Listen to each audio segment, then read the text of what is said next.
Hello, welcome to the channel. നമ്മൾ ഇന്നുള്ളത് ഒരു സ്പെഷ്യൽ ഗസ്റ്റിന്റെ കൂടെയാണ്. ജെഇ അഡ്വാൻസിന്റെ റിസൾട്ട് വന്നു. ജെഇ അഡ്വാൻസിൽ അടിപൊളി റാങ്ക് വാങ്ങിയ മിടുക്കനായിട്ടുള്ള ഒരാളുടെ കൂടെയാണുള്ളത്. ഓക്കെ, ജെഇ അഡ്വാൻസിൽ 3300 റാങ്ക് വാങ്ങിയ മുഹമ്മദ് ഫാസിൽ. 10th NTSC ബാച്ചിൽ ഞങ്ങളുടെ സ്റ്റുഡന്റ് കൂടിയായിരുന്നു എന്നുള്ളത് വളരെ വളരെ സന്തോഷമുള്ള ഒരു കാര്യമാണ്. ഓക്കെ, അപ്പോൾ 3300 സംതിങ് റാങ്ക് വാങ്ങിയിട്ട് ഫാസില് IITയിൽ പോയി പഠിക്കാൻ പോവാണ്. അപ്പൊ ഫാസിലിന്റെ പഠന രീതികളും അതേപോലെ ഫാസിലിന്റെ വിശേഷണങ്ങളും ഫാസിലിന്റെ ബാക്കിയുള്ളവർക്ക് നമ്മൾ ഫാസിലിന് എന്താണ് പഠിക്കേണ്ടത് എന്നുള്ള കാര്യങ്ങളാണ് നമ്മൾ ഇന്ന് എക്സ്പ്ലോർ ചെയ്യാൻ പോകുന്നത്. സോ ഫാസിൽ ഒന്ന് പരിചയപ്പെടുത്താം. എൻ്റെ പേര് ഫാസിൽ. ഞാൻ മലപ്പുറം കൊണ്ടോട്ടിയിൽ നിന്നാണ് വരുന്നത്. ഞാനൊരു റിപ്പീറ്റർ സ്റ്റുഡൻ്റ് ആയിരുന്നു. അപ്പം കഴിഞ്ഞ വർഷം എനിക്ക് അത്ര റാങ്ക് ഉണ്ടായിരുന്നില്ല. അപ്പം പിന്നെ ഞാൻ ഒരു വട്ടം കൂടി റിപ്പീറ്റ് ചെയ്യാന്നൊക്കെ വെച്ചു. പിന്നെ ഞാൻ 10th ഈ XNY ലേണിങ്ങിൻ്റെ കോച്ചിങ് ക്ലാസ്സിലൂടെയൊക്കെ വന്നിട്ടുണ്ടായിരുന്നു. അപ്പം അന്നത്തെ ഒരു പ്രാക്ടീസൊക്കെ ഈ ജെയ്ക്ക് വളരെ ഹെൽപ്ഫുൾ ആയിരുന്നു. ഓക്കെ, എവിടെ നിന്നാണ് ഒരു IIT എന്നുള്ള ഡ്രീം തുടങ്ങുന്നത്? എവിടെ നിന്ന് IIT എന്നുള്ളത് ഞാൻ അങ്ങനെ ആദ്യമൊക്കെ പറഞ്ഞാൽ നമുക്ക് ഈ സ്കൂളിലെ സമയത്ത് നമുക്ക് ഈ NITക്കുള്ള ഫീൽഡ് ട്രിപ്പൊക്കെ ഉണ്ടോ, ഇവിടുന്ന് കൊണ്ടുപോയിണ്ടായിരുന്നു XNY. അപ്പം കൊട്ടൂക്കര സ്കൂളിൽ നിന്നായിരുന്നു. അപ്പൊ ആ സമയത്ത് നമ്മൾ NIT പെട്ടെന്ന് കണ്ടപ്പോൾ അതുവരെയൊക്കെ നമ്മളൊരു കോളേജ് എന്ന് പറഞ്ഞു കഴിഞ്ഞാൽ നമ്മൾ ഫുള്ള് പഠനം അല്ലെങ്കിൽ അങ്ങനത്തെ ഒക്കെ ഒരു ഇതായിരുന്നു.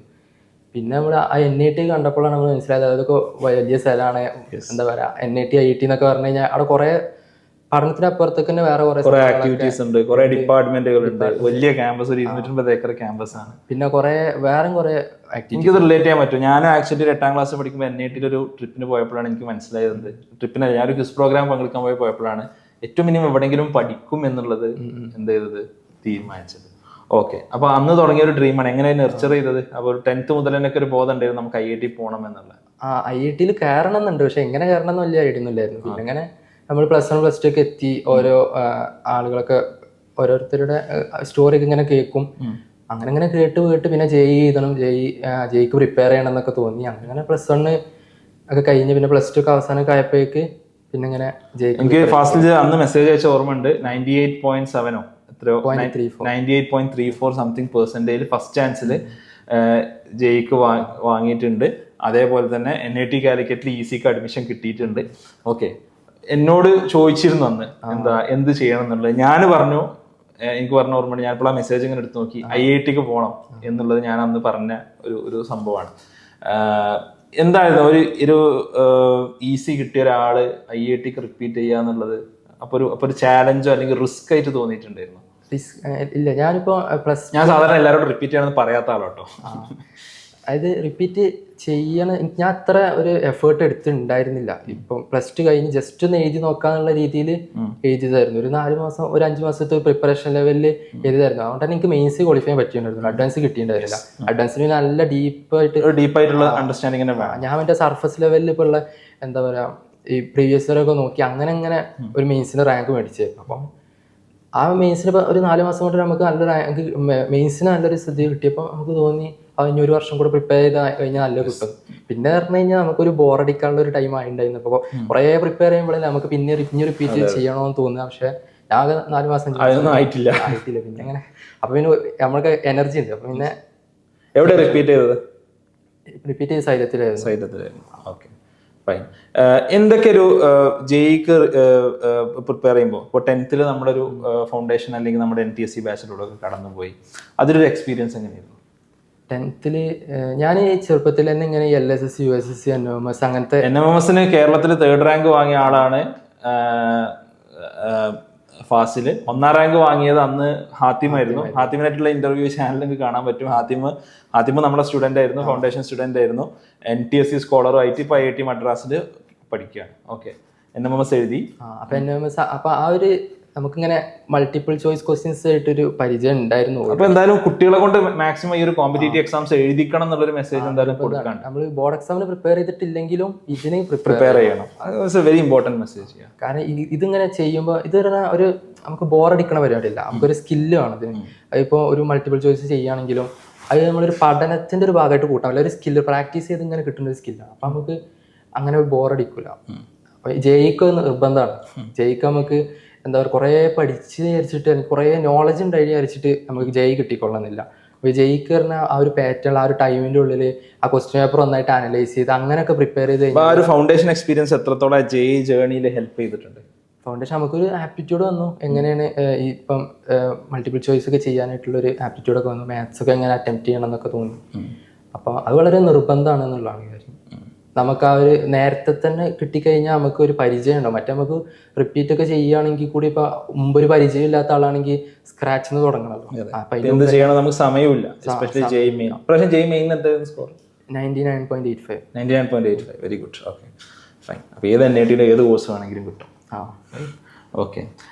എന്തായിരുന്നു ജെയ് ഓൺലൈൻ ആയിട്ടാണോ ഓഫ്ലൈൻ ആയിട്ടാണോ കഴിഞ്ഞത് റിപ്പീറ്റ് ചെയ്തത്? അതിലൊരു എക്സ്പീരിയൻസ് ലൈക്ക് എങ്ങനെയാണ് പഠിച്ചത്? ഞാൻ ഓൺലൈനിലായിട്ടായിരുന്നു പഠിച്ചത്. ഓൺലൈനിൽ ചൂസ് ചെയ്യാനുള്ള കാരണം എന്ന് പറഞ്ഞു കഴിഞ്ഞാൽ തന്നെ ഞാൻ ഇപ്പോൾ റിപ്പീറ്റർ ആയിരുന്നു. റിപ്പീറ്റേഴ്സിന് പൊതുവെ ഈ ഓൺലൈനായിട്ട് കുറച്ചും കൂടി ബെറ്റർ. കാരണം റിപ്പീറ്റേഴ്സിന് പറഞ്ഞാൽ ഓൾറെഡി അവർക്ക് കുറച്ച് ഐഡിയ ഉണ്ടാവും. എല്ലാ റിപ്പീറ്റേഴ്സിനും അല്ല കേട്ടോ. അല്ല, ഫാസിലിനെ പോലത്തെ ഒരാൾക്ക് കുറച്ചും കൂടി ഐഡിയ ഉണ്ടാവും. അവർക്ക് ഓൺലൈൻ ആയിരിക്കും മേ ബി കുറച്ചും കൂടി ബെറ്റർ എന്നുള്ളത് ആയിരിക്കും.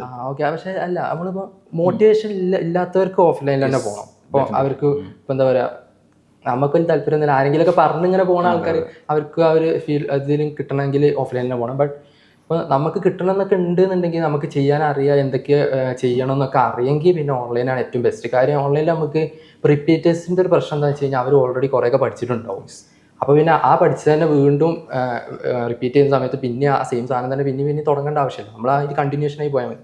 കണ്ടിന്യൂഷനായി പോകുമ്പോൾ ഇപ്പം ഒരു റിപ്പീറ്റർ കോഴ്സിൽ നമ്മൾ ചേർന്ന് കഴിഞ്ഞാൽ ആ റിപ്പീറ്റർ കോഴ്സിൽ അവർ ഫോളോ ചെയ്യുന്ന ഒരു മെത്തേഡ് ഉണ്ടാവും. അവരൊരു ആവറേജ് ലെവലിൽ ഇങ്ങനെ പോകും.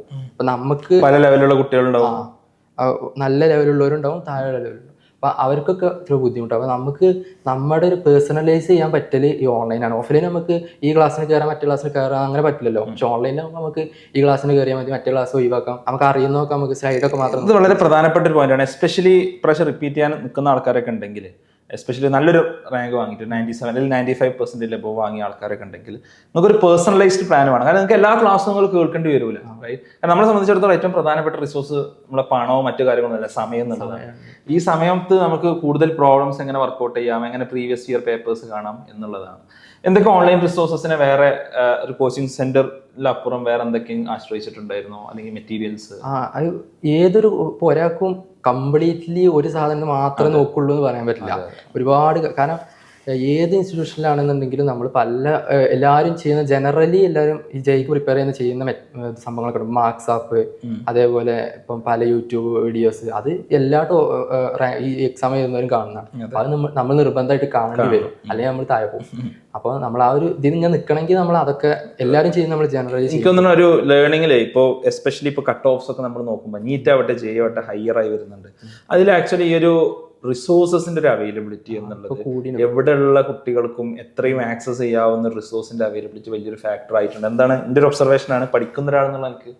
അതന്നെ. ഇപ്പൊ നമുക്ക് പണ്ടൊക്കെ പറഞ്ഞാൽ നമുക്ക് കണ്ടന്റ് കിട്ടാത്തതിന്റെ പ്രശ്നം, ഇപ്പൊ കണ്ടന്റ് കൂടിയാണ്. കോച്ചിങ് സെന്റർ പോകണം അല്ലെ, മെറ്റീരിയൽ വായിക്കണം, പുസ്തകം വേണം. ഇപ്പൊ അതിന്റെ ആവശ്യമില്ല. ഇപ്പൊ നമ്മൾ യൂട്യൂബ് തുറന്നു കഴിഞ്ഞാൽ തന്നെ അഡ്വാൻസ്ഡ് ലെവലിലുള്ള കണ്ടന്റ് വരെ യൂട്യൂബിലുണ്ട്. പക്ഷെ അത് നല്ല രീതി യൂസ് ചെയ്യാറോ, എന്നാൽ പിന്നെ നമുക്ക് ഇപ്പൊ ആവശ്യമുള്ള ഏതാണ് ആവശ്യമില്ലാത്ത ഏതാണെന്നൊക്കെ ഐഡന്റിഫൈ ചെയ്യാൻ പറ്റുകയാണെങ്കിൽ കൃത്യമായി അറിയണം. വെറും യൂട്യൂബ് തന്നെ കിട്ടിക്കഴിഞ്ഞാൽ തന്നെ കിട്ടുന്നതിന് ഞാൻ പറയുള്ളൂ. കാര്യം അല്ല നമ്മൾ ഒരു, പക്ഷെ എന്നാലും അങ്ങനെ യൂട്യൂബ് മാത്രം ആശ്രയിക്കരുത്, കാരണം നമ്മൾ ട്രാക്കിൽ നിന്ന് പോകും. ബട്ട് നമുക്ക് കറക്റ്റ് ഒരു മെന്റർഷിപ്പ്, ഒരു ഗൈഡ് ചെയ്യാൻ ഒരാളുണ്ടെന്നുണ്ടെങ്കിൽ നമുക്ക് റിസോഴ്സസ് എന്താണ് ആക്ച്വലി അവൈലബിൾ ആണ് എന്നുള്ളതാണ്. ഒരു ഓൺലൈൻ കോച്ചിങ്ങിന്റെ ഒരു ഇത്, അല്ലെങ്കിൽ ഓൺലൈൻ കോച്ചിങ്ങിൽ കിട്ടില്ല എന്ന് പറയുന്നിടത്തൊക്കെ ശരിക്കും വലിയൊരു മറുപടിയാണ് ഫാസിലിന്റെ വിജയം എന്നുള്ളത്. ആക്ച്വലി ഓൺലൈനിനെ ഏറ്റവും സമർത്ഥമായി ഉപയോഗിച്ച ഒരാളാണ് ഫാസിൽ എന്നുള്ളതാണ് എനിക്ക് മനസ്സിലാവുന്നത്.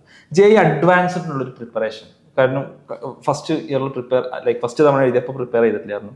ഇത്തവണ ജെയ് അഡ്വാൻസ്ഡിന് എന്താണ് ഫാസിൽ എങ്ങനെയാണ് പ്രിപ്പയർ ചെയ്തത്, എന്തായിരുന്നു സ്ട്രാറ്റജി? ജെയ് അഡ്വാൻസിന് പ്രിപ്പയർ ചെയ്യുന്നതിന്റെ സ്ട്രാറ്റജി പറഞ്ഞാൽ ജെയ് മെയിൻസിന് നല്ല മാർക്ക് മേടിക്കുക എന്നുള്ളതാണ്. കാരണം നമുക്ക് മെയിൻസിന് മാർക്ക് ഇല്ലെങ്കിൽ നമ്മൾ ആകെ താഴെ. ഇപ്പൊ ഇപ്രാവശ്യം തന്നെ കുറെ ആളുകൾ ഈ ഷിഫ്റ്റിന്റെ ഫസ്റ്റ് ഷിഫ്റ്റില് ഒരു പ്രശ്നം ഉണ്ടായിരുന്നു 27. അതിൽ കുറെ ആളുകൾ താഴെ പോയി. ഞാനും ചെറിയൊരു ഭാഗം ഉണ്ടായിരുന്നു. ഞാൻ 27 ഷിഫ്റ്റ് 2 ആയിരുന്നു. അതിൽ ചെറിയൊരു പ്രശ്നം ഉണ്ടായിരുന്നു, ബട്ട് വലിയ പ്രശ്നം ഉണ്ടായിരുന്നു. അപ്പോൾ പിന്നെ അതിലും കുറെ ആൾക്കാർ ഇങ്ങനെ ഡീമോട്ടിവേറ്റ് ചെയ്ത് പോകും. അപ്പോൾ നമ്മൾ ആദ്യം ചെയ്യേണ്ടത് മെയിൻസിന് നല്ല മാർക്ക് മേടിക്കുക, അത് കഴിഞ്ഞിട്ട് പിന്നെ അഡ്വാൻസിനെ കുറിച്ച് ചിന്തിക്കുക. കാരണം ഞാനും ആദ്യം കാരണം എനിക്ക് അഡ്വാൻസ് കിട്ടിയിട്ടുണ്ടായിരുന്നില്ല. അപ്പോൾ മെയിൻസ് ആദ്യം ക്വാളിഫൈ. അപ്പോൾ ഞാൻ വിചാരിച്ചു എന്നാൽ ഇനി ആദ്യം മുതൽ അഡ്വാൻസിന് പ്രിപ്പയർ ചെയ്യാൻ തുടങ്ങാന്ന് വിചാരിച്ചു. അങ്ങനെ 2-3 മാസമൊക്കെ അഡ്വാൻസിന് പ്രിപ്പയർ ചെയ്തു. പക്ഷേ അത് കഴിഞ്ഞ് പിന്നെ മെയിൻസിന്റെ പ്രിപ്പറേഷൻ കഴിഞ്ഞപ്പോഴേക്കും ഈ ആദ്യം പഠിച്ചൊക്കെ മറന്നു പോയിട്ടുണ്ടായിരുന്നു. നമ്മൾ ആ ഒരു ഇതിന് പോകുമല്ലോ, നമ്മൾ ഒരു അഡ്വാൻസിന് നമ്മൾ വേറൊരു മെന്റാലിറ്റി കയറാം, നമ്മൾ ആ ഒരു രീതിയിൽ പ്രിപ്പയർ ചെയ്യണം. അപ്പോൾ ആദ്യം മെയിൻസിന് പ്രിപ്പയർ ചെയ്യുക, അത് കഴിഞ്ഞിട്ട് പിന്നെ അഡ്വാൻസിന് പ്രിപ്പയർ ചെയ്യാം. ഇപ്പം അഡ്വാൻസിന് കയറാൻ ഇഷ്ടം പോലെ ടൈം ഉണ്ടാവും. ഇപ്പം മെയിൻസ് കഴിഞ്ഞാൽ നമ്മൾ വിചാരിക്കും ഒരു മാസമൊക്കെ അല്ലേ ഉള്ളൂ. ഒരു മാസം ഒരുപാടുണ്ട്, നമുക്ക് തീരൂല. നമ്മൾ നാളെ നമ്മൾ എന്താ അഡ്വാൻസ് ആവാത്ത അത്രയും ടൈം ഉണ്ട് നമ്മൾ. അപ്പോൾ ആദ്യം മെയിൻസ് ക്ലിയർ ചെയ്യുക, അത് കഴിഞ്ഞിട്ട് പിന്നെ അഡ്വാൻസിനെ കുറിച്ച് ചിന്തിക്കുക എന്നുള്ളതാണ് നമുക്ക് പറയാം. ഓക്കെ. എന്തെങ്കിലും പ്രത്യേക പുസ്തകങ്ങൾ എന്തെങ്കിലും ലൈക്ക് ഇപ്പോഴത്തെ ഒരു സ്റ്റുഡൻസിന് റെക്കമെൻഡ് ചെയ്യുന്ന എന്തെങ്കിലും ഉണ്ടോ, like other than online resources? അത് ഇപ്പം ജനറലി നമ്മുടെ ടാർഗറ്റ് നമ്മൾ ആദ്യം സെറ്റ് ചെയ്യണം. ഇപ്പം നമുക്കിപ്പോൾ ഒരു 99% ആണെങ്കിൽ നമ്മൾ ഗൈഡിൻ്റെ ആവശ്യമൊന്നുമില്ല. നമ്മൾ പ്രീവിയസിന് മാത്രം നോക്കി കഴിഞ്ഞാൽ തന്നെ 99 കിട്ടും. നീറ്റിൻ്റെ ആൾക്കാർക്ക് ഇപ്പോൾ നീറ്റിൻ്റെ ആളുകൾക്ക് കിട്ടുന്നുണ്ട് ഇപ്പോൾ. അപ്പോൾ പിന്നെ ഒരു 99.5 ആണെങ്കിലും അങ്ങനെ വല്ല ആവശ്യമില്ല, നമ്മൾ സിലബസ് ഒക്കെ പോയി. പക്ഷെ 99.8, 9 ഒക്കെ എത്തുമ്പോൾ നമ്മൾ ചില ബുക്സുകളൊക്കെ ഇങ്ങനെ തുടങ്ങേണ്ടി വരും. പക്ഷേ കംപ്ലീറ്റ് ചെയ്ത് വലിയ ഒരു ലെവലിലോട്ടൊന്നും പോകണ്ട. അപ്പോൾ അത് നമ്മുടെ ഒരു ഇതിനനുസരിച്ചില്ല, നമ്മൾ നോക്കുക. നമ്മൾ ആരെങ്കിലും ഇപ്പോൾ ടോപ്പേഴ്സിൻ്റെ ഇൻ്റർവ്യൂ ഒക്കെ ഞാൻ തന്നെ ചെയ്ത് ആദ്യമൊക്കെ ടോപ്പേഴ്സിൻ്റെ ഇൻ്റർവ്യൂ ആണ്, അവർ ഏതൊക്കെ ബുക്കാണ് നോക്കി വായിച്ചെന്നൊക്കെ നോക്കും. പക്ഷെ അത് നമുക്ക് അത്ര ആയിക്കൊള്ളുന്നില്ല. നമ്മൾ ആ ബുക്ക് മേടിക്കുക, അതിൻ്റെ നമുക്ക് പറ്റുകയാണെങ്കിൽ യൂസ് ചെയ്യുക, അല്ലെങ്കിൽ ഒഴിവാക്കുക. കുറേ ബുക്സ് ഫോളോ ചെയ്യുന്നിടത്ത് പ്രത്യേകിച്ച് ഞാൻ കുറേ ബുക്ക് മേടിച്ച് വെച്ചിട്ടുണ്ട്, പക്ഷെ അത് യൂസ് ചെയ്തിട്ടുണ്ടായിരുന്നു. അപ്പോൾ ബുക്ക് യൂസ് ചെയ്യുകയാണെങ്കിൽ തന്നെ ഫുള്ള് യൂസ് ചെയ്യണമെന്നില്ല. അപ്പോൾ സംഖ്യയൊക്കെ ഞാൻ മറ്റേ അരിഹന്തൊക്കെ യൂസ് ചെയ്യേണ്ടത് മാത്സിന്. അപ്പോൾ അതിലൊക്കെ പറഞ്ഞാൽ നമുക്ക് ഭയങ്കര AR100 അവർക്കൊക്കെ ഉള്ള ക്വസ്റ്റ്യൻസ് ഉണ്ട്, അത് നമുക്ക് വേണ്ട. നമുക്ക് നമ്മുടെ ലെവലുള്ള രീതി ഞാനൊരു ആദ്യം ടാർഗറ്റ് സെറ്റ് ചെയ്തിട്ടുണ്ട്, ഒരു 2000-3000 ഞാൻ സെറ്റ് ചെയ്ത്. അപ്പം അതിനുള്ളൊരു ലെവല് നമുക്ക് എക്സാം ഹാളിൽ ചെയ്യാൻ പറ്റണമല്ലോ, പ്രിപ്പയർ ആ ഒരു ലെവലിൽ നമ്മൾ എന്ത് ചെയ്യുക, പ്രിപ്പയർ. എക്സാം എങ്ങനെ ഉണ്ടായിരുന്നു? ഇത്തവണത്തെ എക്സാം കഴിഞ്ഞ വർഷത്തേനൊക്കെ സിമിലർ ആയിട്ടുണ്ടായിരുന്നു. സിമിലർ ആണെന്നുള്ളത് ഇപ്രാവശ്യം കട്ട് ഓഫ്സ് കൂടാനൊരു കാരണമായിട്ടുണ്ടാവും അല്ലേ? കാരണം നിങ്ങൾ എക്സ്പെക്ട് ചെയ്യാത്തൊരു പാറ്റേൺ എന്ത് ചെയ്തിട്ടില്ല, വന്നിട്ടില്ല. പക്ഷെ ഇപ്രാവശ്യം എല്ലാവരും കഴിഞ്ഞ വർഷത്തെ പോലെ ആവില്ല എന്ന് ഞാൻ എക്സ്പെക്ട് ചെയ്തത്. കാരണം അങ്ങനെ ഒരു വർഷം വരാറില്ല. അപ്പം ഓരോ വർഷം കഴിഞ്ഞ വർഷത്തേനെക്കാട്ടി ഡിഫറെൻ്റ് ആയിട്ട് ഇങ്ങനെ വരില്ലായിരുന്നു. അപ്പം പക്ഷെ ഇപ്രാവശ്യം കഴിഞ്ഞ വർഷത്തെ അതേപോലെ ആയിട്ട് വന്നു. ഇത് IIT മദ്രാസ് സെറ്റ് ചെയ്യുമ്പോഴൊക്കെ ഞാൻ കാണാറുണ്ട് 2017 ഇതേപോലത്തെ ഒരു കട്ട് ഓഫ് ഹൈക്ക്, അതൊന്നും IIT മദ്രാസ് ആയിരുന്നു ചെയ്തിട്ടുള്ളത്, ഇത് സെറ്റ് ചെയ്തിട്ടുണ്ടായിരുന്നത്. Okay, fine. അപ്പോൾ ഈ ഒരു JEE അഡ്വാൻസ്ഡിന്റെ പ്രിപ്പറേഷൻ, ലൈക്ക് JEE മെയിൻ നമ്മൾ നന്നായി പ്രിപ്പയർ ചെയ്ത് നല്ലൊരു റാങ്ക് വാങ്ങിക്കഴിഞ്ഞാൽ പിന്നെ JEE അഡ്വാൻസ്ഡ് കുറച്ചുകൂടി എന്തായിരിക്കും, ലൈക്ക് ഒരു റിലാക്സ്ഡ് ആയിട്ട് നമുക്ക് ഒരു ധൈര്യത്തിൽ പ്രിപ്പയർ ചെയ്യാൻ പറ്റും എന്നുള്ളതാണ് പറഞ്ഞത്. നല്ലൊരു സ്ട്രാറ്റജിയാണ്. ഞാൻ എപ്പോഴും സ്റ്റുഡൻസിനോട് പറയാറുള്ള ഒരു സ്ട്രാറ്റജി അതാണ്. മാത്സ് എത്രത്തോളം ഇമ്പോർട്ടൻ്റ് ആണ്? മാത്സ് വളരെ ഇമ്പോർട്ടൻ്റ് ആണ്. കാര്യം ഇപ്പോൾ ടോപ്പ് റാങ്കേഴ്സിനെ ഡിസൈഡ് ചെയ്യുന്നത് ശരിക്കും മാത്സ് അല്ലേ? ആണ്.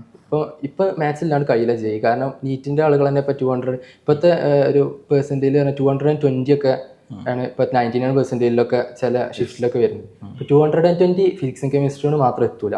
നമ്മളൊരു 180 വരെയൊക്കെ നമുക്ക് ഫിസിക്സും കെമിസ്ട്രി മാത്രമേ എത്താൻ പറ്റുള്ളൂ. പിന്നെ അതിൻ്റെ ശേഷമുള്ള 40-50 മാർക്സ് മാത്സ് തന്നെ വേണം. പിന്നെ പറഞ്ഞാൽ മാത്സ് വളരെ ഇമ്പോർട്ടൻ്റ്. അഡ്വാൻസ്ഡിനും ടോപ്പേഴ്സിനും ഡിസൈഡ് ചെയ്യുന്ന ഒരു കിങ് മേക്കർ മാത്സ് ആയി മാറുന്നുണ്ട് എന്നാണ് ഞാൻ മനസ്സിലാക്കുന്നത്. ഈ വർഷമൊക്കെ മാത്സ് സിമ്പിൾ ആയിരുന്നു പൊതുവെ. അപ്പോൾ നമ്മൾ ഇപ്പോൾ പേപ്പർ 2 ഒക്കെ ഭയങ്കര ടഫായിരുന്നു ഈ വർഷം, പക്ഷെ അതിൽ മാത്സ് സിമ്പിൾ ആയിരുന്നു. പക്ഷെ അപ്പോൾ മാത്സ് പ്രിപ്പയർ ചെയ്യാത്ത ആളുകൾക്കൊക്കെ അതിൽ സ്കോർ ചെയ്യാൻ പറ്റില്ല. അപ്പോൾ നമ്മൾ ഓവറോൾ പ്രിപ്പയർ ചെയ്ത് പോകണം. ഒരു +1 +2 പഠിക്കുന്ന ഒരു JEE ആസ്പിറന്റിനോട് എന്താ പറയാനുള്ളത്? എസ്പെഷ്യലി ഒരു ബോർഡ് എക്സാമിനുള്ള ഫോക്കസ്, കുറേ ആർട്സ്, സ്പോർട്സ്, ഇങ്ങനത്തെ കുറേ സംഭവങ്ങളിൽ പെട്ടുക്കുന്ന ഒരുപാട് കുട്ടികളുണ്ട്. എല്ലാം വേണം. നമ്മൾ ഇപ്പം ഇതിനുമായി അങ്ങനത്തെ താല്പര്യമുള്ള ആളുകൾ ചിലപ്പോൾ അതൊക്കെ ഒഴിവാക്കി വരുമ്പോൾ അവർക്ക് ചിലപ്പം ബോറടിക്കും. പക്ഷെ എല്ലാം വേണം. നമ്മൾ നമ്മുടെ ഒരു ഹോബീസൊക്കെ ഫോളോ ചെയ്യണം. +1 +2 ഉള്ളവർക്ക് പറഞ്ഞാൽ ഇഷ്ടം പോലെ ടൈം ഉണ്ട്. അവർക്കാണെങ്കിൽ ആക്ച്വലി സമയമുള്ളത് അവർ റിപ്പീറ്റ് ചെയ്യണം പഠിക്കുന്നതല്ല. റിപ്പീറ്റ് ചെയ്യുമ്പോൾ നമ്മൾ കംപ്ലീറ്റ്ലി നമ്മൾ അതിൽ തന്നെ ഫോക്കസ് ചെയ്യും. മറ്റേ ആവശ്യമില്ല. നമ്മൾ ഈ പഠിക്കുന്നതിൻ്റെ കൂടെ ഇങ്ങനെ പ്രിപ്പയർ ചെയ്ത് പോയി കഴിഞ്ഞാൽ തന്നെ +1 +2 കൂടെ കിട്ടും. റിപ്പീറ്റ് ചെയ്യുമ്പോഴാണ് പിന്നെയും നമ്മൾ കുറച്ചും കൂടി ഫോക്കസ് ചെയ്ത് ഒക്കെ ചെയ്യും. പക്ഷെ ഒരു ബോർഡ് എക്സാമിനോട്ടുള്ള ഒരു ക്രേസ് കുട്ടികൾക്ക് ഇങ്ങനെ കൂടി വരാനുള്ള ഒരു മാർക്ക് വേണം. ഇത് JEE ശരിക്ക് ലൈക്ക് മിടുക്കരായിട്ടുള്ള ഒരുപാട് ആൾക്കാരെ ബാധിക്കുന്നില്ലേ? ബോർഡ് എക്സാമിന് പ്രിപ്പയർ ചെയ്യുന്നത് എന്ന് പറഞ്ഞു കഴിഞ്ഞാൽ ഇപ്പം ബോർഡ് എക്സാമിന് നമ്മളിപ്പം പ്രിപ്പയർ ചെയ്ത് കഴിഞ്ഞാൽ JEEക്ക് പ്രിപ്പയർ ചെയ്ത് കഴിഞ്ഞാൽ ബോർഡ് എക്സാം ഈസിയാവും. ബോർഡ് എക്സാം പ്രിപ്പയർ ചെയ്ത് കഴിഞ്ഞാൽ JEEക്ക് അത്ര വലിയൊരു ബെനിഫിറ്റ് ഉണ്ടാവില്ല. അപ്പോൾ JEEക്ക് പ്രിപ്പയർ ചെയ്യുന്നത് തന്നെയാണ് നല്ലത്. ബോർഡ് എക്സാമിന് അത്ര ഫോക്കസ്. പല കുട്ടികൾ ചിന്തിക്കുന്നത് ബോർഡ് എക്സാം കഴിഞ്ഞിട്ട് ഒരു വർഷം റിപ്പീറ്റ് ചെയ്യാം, ഇപ്പം നമ്മൾ JEEക്ക് ഒന്നും നോക്കി തുടങ്ങാതെ. അത് ഞാൻ റെക്കമെൻഡ്. കാരണം എന്താ വെച്ച് കഴിഞ്ഞാൽ ബോർഡ് എക്സാമിന് ചെയ്യില്ല. കാര്യം JEEക്ക് ആണ് നമ്മൾ ചെറിയൊരു ഐഡിയ ഉണ്ടാക്കണം ഓൾറെഡി. കാരണം തീരെ ഐഡിയ ഇല്ലാണ്ട് നമ്മൾ ഈവൻ റിപ്പീറ്റ് ചെയ്യാൻ ആദ്യം തീരുമാനിച്ചിട്ടുണ്ടെങ്കിലും തീരെ ഐഡിയ ഇല്ലാണ്ട് നമ്മൾ പോയി കഴിഞ്ഞാൽ കഴിയില്ല. നമ്മൾ സ്ക്രാച്ചിൽ നിന്ന് തുടങ്ങാനുള്ള ടൈം ഉണ്ടാവില്ല. നമുക്ക് ആ ഒരു 6 months 5 months ഒക്കെ കിട്ടുള്ളൂ. അതിൽ തന്നെ നമ്മൾ മോക്ക് എക്സാംസ് എഴുതണം, അതേപോലെ റിവിഷൻ ചെയ്യണം. അതൊക്കെ ആകുമ്പോഴേക്ക് 3-4 months ചുരുങ്ങും. സമയമാണ് പ്രധാനം, വളരെ പ്രധാനം. ഓക്കെ. ഇനി എവിടെ ജോയിൻ ചെയ്യാൻ പോകുന്നത്, എന്താണ് താല്പര്യം? ഞാൻ ഇനിയിപ്പം ഈ റാങ്ക് വെച്ചിട്ട് ഒരു IIT, നല്ലൊരു IITകളിൽ IIT മദ്രാസോ ബോംബെ ഒക്കെ തന്നെ കിട്ടും തന്നെയാണ് പ്രതീക്ഷിക്കുന്നത്, റൈറ്റ്? ചില ബ്രാഞ്ചസ് അങ്ങോട്ടും ഇങ്ങോട്ടും ചെറുതായി മാറാമെന്നുണ്ട്. ഓക്കെ, ഇപ്പം എന്തായാലും നല്ലൊരു IITയിൽ പോകും. വേറെ എന്തൊക്കെയാണ് എക്സ്ട്രാ കരിക്കുലർ ആക്ടിവിറ്റിന്റെ കൂടെ ചെയ്തിരുന്ന കാര്യങ്ങൾ? മുമ്പ് കുറച്ച് ആപ്പ് ഡെവലപ്മെന്റ് മറ്റൊക്കെ ഉണ്ട് എന്ന് പറഞ്ഞിരുന്നു. അങ്ങനത്തെ ചെറിയ ചെറിയ ഇപ്പം നമ്മള് 10ാം ക്ലാസ്സിലൊക്കെ എത്തുന്ന സമയത്ത് നമ്മളിങ്ങനെ എന്തെങ്കിലുമൊക്കെ ട്രൈ ചെയ്യും. ടെക്കിനോടൊരു താല്പര്യമുണ്ട്. അപ്പൊ അതുകൊണ്ട് തന്നെ ഇപ്പൊ IITയിലോട്ടൊക്കെ ഇങ്ങനെ IITയിലോട്ടൊക്കെ പോകണം, നല്ല മെഡിക്കൽ IIT എന്നൊക്കെ ചൂസ് ചെയ്യുന്ന സമയത്ത് IITയിലോട്ട് പോകാന്നൊക്കെ ഉള്ളത് അങ്ങനെയൊക്കെ ചൂസ് ചെയ്തു. ഓക്കെ, എന്താ NTSC ഒരു മാർക്കിന് മിസ്സായി എന്നോട് ഫാസിൽ പറഞ്ഞിരുന്നു. എന്തായിരുന്നു അന്നത്തെ ഒരു ഫീലിംഗ്? അന്നത്തെ പറഞ്ഞാൽ ഞാൻ അന്ന് അത്ര അങ്ങനെ കിട്ടണമെന്ന്, കാരണം അതിൽ കുറെ സോഷ്യൽ സയൻസ് ഒക്കെ എനിക്ക് അത്ര അറിയില്ല. അപ്പൊ ഈവൻ സ്റ്റേജ് 1 ക്വാളിഫൈ ചെയ്ത് കഴിഞ്ഞാലും സ്റ്റേജ് 2 പ്രിപ്പയർ ചെയ്യുന്ന കുറച്ച് ബുദ്ധിമുട്ടാവും. അപ്പൊ അത്ര ഒരു ബ്ലെസ്സിങ് ഇൻ ഡിസ്ഗൈസ് ഇല്ലായിരുന്നു. ഓക്കെ, എന്തായാലും നമ്മൾ എപ്പോഴും പറയാറുള്ള നേരത്തെ പ്രിപ്പയർ ചെയ്യുക, എത്രയും നേരത്തെ പ്രിപ്പയർ ചെയ്ത് തുടങ്ങി, എത്രയും നേരത്തെ ആലോചിച്ച് തുടങ്ങിയാൽ അത്രയും ബെറ്റർ ആണ് എന്നുള്ളതാണ്. ഇത് നല്ലൊരു എക്സാമ്പിൾ ആണ് ഫാസിലിന് കിട്ടിയിട്ടുള്ള റാങ്ക് കാര്യങ്ങളൊക്കെ. എന്തായാലും ഫാസിലിന് എല്ലാവിധ ആശംസകളും നേരുന്നു. നല്ല IITയിൽ അടിപൊളി കോഴ്സ് തന്നെ കിട്ടട്ടെ. അത് കഴിഞ്ഞ് അടിപൊളിയായിട്ട് ഫാസിൽ ഒരു ഓണ്ടർപ്രണർഷിപ്പിനെ കുറിച്ച് സംസാരിക്കുന്നുണ്ട്, നല്ല ജോലികളെ കുറിച്ച് സംസാരിക്കുന്നുണ്ട്. അത്തരത്തിൽ എന്താണോ ഫാസിലിന് ഇഷ്ടം അതിൽ ഏറ്റവും ബെസ്റ്റ് ആയിട്ട് വരട്ടെ എന്നുള്ളത് ആശംസിക്കുകയാണ്. So keep in touch. അതേപോലെ തന്നെ ബാക്കിയുള്ളവർക്ക് ഒരു നല്ലൊരു ഇൻസ്പിറേഷണൽ റോൾ മോഡൽ ആവാൻ ഫാസിലിന്റെ വിജയത്തിന് കഴിയട്ടെ എന്ന് പ്രാർത്ഥിച്ചുകൊണ്ട് അവസാനിപ്പിക്കുന്നതാണ്. All the best. Okay, thank U.